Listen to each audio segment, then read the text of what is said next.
بسم اللہ الرحمن الرحیم۔ ملکہ زبیدہ کو اللہ تعالیٰ کی زیارت۔ زبیدہ خاتون ایک نیک ملکہ تھی۔ اس نے نہر زبیدہ بنوا کر مخلوق خدا کو بہت فائدہ پہنچایا۔ اپنی وفات کے بعد وہ کسی کو خواب میں نظر آئیں۔ اس نے پوچھا کہ زبیدہ خاتون، آپ کے ساتھ کیا معاملہ پیش آیا؟ زبیدہ خاتون نے جواب دیا کہ اللہ رب العزت نے بخشش فرما دی۔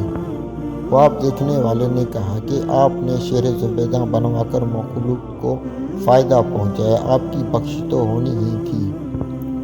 زبیدہ خاتون نے کہا نہیں، نہر زبیدہ والا عمل پیش ہوا تو پروردگار عالم نے فرمایا کہ یہ کام تم نے خزانے کے پیسوں سے کروایا، اگر خزانہ نہ ہوتا تو نہر بھی نہ بنی۔ مجھے یہ بتاؤ کہ تم نے میرے لیے کیا عمل کیا؟ زبیدہ نے کہا کہ میں تو گھبرا گئی کہ اب کیا بنے گا، مگر اللہ رب العزت نے مجھ پر مہربانی فرمائی۔ مجھے کہا گیا کہ تمہارا ایک عمل ہمیں پسند آ گیا۔